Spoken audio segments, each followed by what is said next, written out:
Good morning বন্ধুরা, কেমন আছো তোমরা? আশা করছি ভালো আছো, সুস্থ আছো। চুমকি হাজার ব্লগ চ্যানেলে তোমাদের সবাইকে স্বাগত। তোমাদের ভালোবাসা আশীর্বাদে আমিও ভালো আছি। আর আমার পুরো ভিডিওটা দেখার অনুরোধ রইল তোমাদের কাছে। যদি ভালো লাগে পাশে থেকে সাপোর্ট করো, অবশ্যই চ্যানেলটা সাবস্ক্রাইব করে দিও। আর দেখো আমরা তিনজনে তিন বোন, আমার ছেলে বলবো তিন বোন, জানো তো, আমার মাকে বলো বোন। তো আমরা তিনজনে বসে পড়েছি চা খেতে। এই দেখো কালকে ছিলাম না, এই পিঠেগুলো করেছিলাম না, এই পিঠেগুলো দিয়ে চা খেতে বসে পড়েছি। আজকে বিস্কুটও নয়, মুড়িও নয়, কিন্তু দুটো মুড়ি খাবো। এই পিঠে খেয়ে না অম্বল হবে, খালি পেটে পিঠে খেলে। তরকারি আছে কালকে, তরকারি দিয়ে চারটে মুড়ি খাবো, খালি তো চারটে খাবো। তো দেখো কিরকম কি সুন্দর হয়েছে, দেখো কালো কালো রয়েছে তো, এইটা দেখো কি সুন্দর হয়েছে না, হেভি হয়েছে দেখতে। খাবো কেটে দেখে। বাবা বাজারে গেছিল, ছাল আর মাংস এনেছিল। যে ছালগুলো এখন আমরা দুই বোনে ছাড়াইছি। আর ছাল, মাংস, আলুর এইসব তরকারি হবে। আমাদের খেতে খুব ভালো লাগে, কিন্তু আমার বোন না তেমনভাবে ছাল ছাড়াতে পারে না। আমি ভালো পারি, ভালো বলতে ভালোই পারি। আর এদিকে আমার মা চালা ঘরে রান্না বসিয়ে দিয়েছে, এদিকে আমার বোনের বর ছালগুলো ঝলসি নিচ্ছে। আমরা ছাড়াইছি, তবু সরু সরু লোমগুলো থাকে না, সেইগুলো একটু করে ঝলসি নিচ্ছে। আর ভাইরা ঝলসি নিচ্ছে, ও দাঁড়িয়ে দাঁড়িয়ে ভিডিও করে দিচ্ছে, দেখাচ্ছে তোমাদেরকে। আর এইটা বড়টা হচ্ছে আমার ছেলে, আর ছোটোটা হচ্ছে আমার বোনের ছেলে। সারাক্ষণ আমার বাবা মাকে উৎপাত করছে, জ্বালিয়ে খাচ্ছে, টাকা দাও দোকান যাব। ওরা দোকানে খাবার খেতে বেশি ভালোবাসে। আর আমার মা সবজিগুলো কেটে দিচ্ছে, রান্না করে খাচ্ছে। আর আমি এদিকে ছাল ছাড়ানো হয়ে গেছে, তো পালকগুলো সব কুড়িয়ে নিচ্ছি, ফেলে দেবো, দিয়ে হাত পা ধুয়ে আসবো পুকুরে ঘাটে। তারপরে আমি হাত পা ধুয়ে এসে এইদিকে ওই ঝলসানো ছাল মাংস সব কেটে দিচ্ছি। আর আমার মা তো সবজিগুলো কেটে নিয়েছিল, দিয়ে ভাতটা হয়ে গেছিলো। দিয়ে আমার মা চলে গেল উনুনের কাছে রান্না করতে, তরকারি রান্না করতে। তো একটু ব্যস্ত হয়ে গেছে, তাই আমি এইদিকে কেটে দিচ্ছি। আর আমার বোনের বর পাশে বসে আছে, দিয়ে মাংসগুলো কাটা দেখছে আর আমার সঙ্গে বসে বসে গল্প করছে। মাঠে একটু হাওয়া হাওয়া খেতে পারলাম, হাওয়া দিচ্ছে, মানে এত শীত, শীতেতেও মানে গরম, শীতে তো মানে গরম ধরে যাচ্ছে। দিয়ে মাঠে এলাম হাওয়া খেতে, কি বলবো, একটু বসতে এলাম রোদেতে, তো এত হাওয়া দিচ্ছে, খুব হাওয়া দিচ্ছে।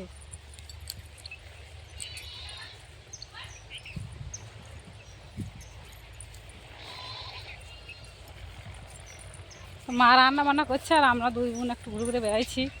এই দেখো আমার বোন,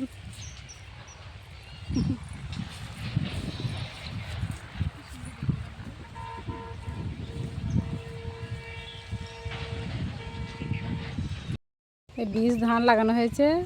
ধান মানে আবার রোয়াবে তো, এই তো আর কটা দিন পরই রোয়া পোতা কাজ হবে, ধান লাগাবে। এইটা বীজ ধান আমার জ্যাঠারা লাগিয়েছে। কি সুন্দর হয়েছে না, সবুজ, ঘন সবুজ হয়েছে। এগুলো সব পেঁয়াজ লাগিয়েছে, এটাও আমার জ্যাঠাদের। এই গাছগুলো কিসে আইরি কলে নাকি? গাছ, আম গাছ, পেঁপে গাছ, সমস্ত রকমের গাছ, কাঁঠাল গাছ আছে, দেখো বন্ধুরা গাছ। কত রকমের গাছ, আম গাছ, কাঁঠাল গাছ, কত রকমের গাছপালা চারিদিকে লাগিয়েছে। আর মাঝখানে পেঁয়াজ। এটা এদের, এই ভাইটাদের।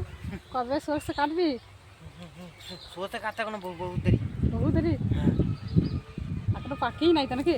না না, এখনো কাঁচা, তাহলে পাকবে তবে কাটবি নাকি? আইলেমে বলছিস, কত ছোট দেখেছিলাম, কত বড় হয়ে গেছে দেখো।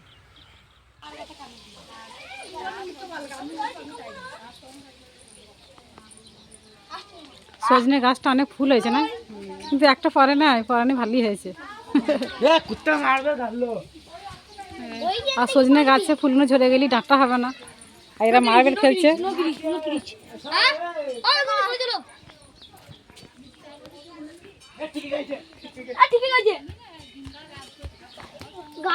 এরা রাস্তা রাস্তা মার্বেল খেলে বেড়াইছে, আগে আমরা খুব খেলতাম।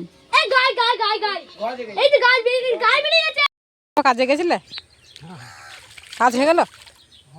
কাজ হয়ে গেল? 12:30। রান্না হয়ে গেল, এটা উনুনে হচ্ছে ছাল মাংস আলু দিয়ে তরকারি। আর বাড়িতে ঘরে কি আছে দেখি, ভাই ভাত খেয়ে নিচ্ছে একা একাই, আর এখন কেউ খেতে বসি নাই, আর খিদে পেয়ে গেছে তাই। এটা বাঁধাকপি তরকারি, বাঁধাকপি তরকারি আর মাংস ছালের আলুর ঝোল। খাওয়া দাওয়ার পরে আমরা সব ব্যাগ গুছিয়ে নিচ্ছি এবার বাড়ি যাব বলে। তো আমার বোনের বরে ব্যাগ গুছানো হয়ে গেছে, আর এবার আমি গুছিয়ে নিচ্ছি। সব জিনিস তো এলোমেলো হয়ে আছে, একটা জিনিসের ঠিক নেই, তাই একটু খুঁজে খুঁজে নিয়ে গুছিয়ে নিচ্ছি। আর আমার মা বাবা তো বাড়ি যেতে দেওয়ার মনই নেই, খুব আটকাটকি করছে, আমরা জোর করেই বেরিয়ে পড়ছি।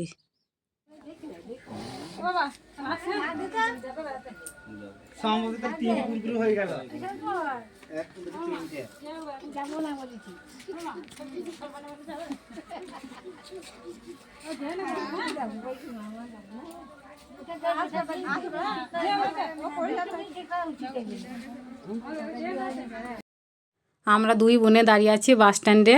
বাস ধরবে আমার বোন, ওরা বাসে করে বাড়ি যাবে আর আমি টোটোয় করে বাড়ি যাব। তো ওদেরকে বাসে চাপিয়ে না দিয়ে আমি আর কি টোটোয় চাপবো না। ওই যে টোটোওয়ালা দাঁড়িয়ে রয়েছে, আমাদেরকে নিয়ে যাবে। আর এদিকে বাবা আর ভাই গেছে আমাদেরকে এগিয়ে দিতে।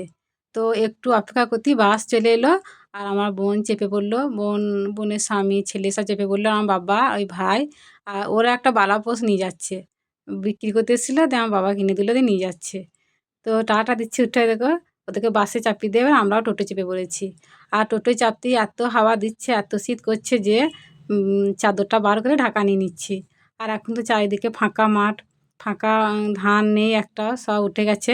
আবার ধান নতুন করে চাষ হবে, এই তো আর দুদিন পরেই হবে, তখন সব ভরে যাবে। তারপরে চলে এসেছি আমাদের বাড়ির কাছাকাছি, আর আমার ছেলে ঝালমুড়ি কিলো দিয়ে খাচ্ছে। তারপর বাড়িতে এসে আবার দুটো রান্না করতে হচ্ছে।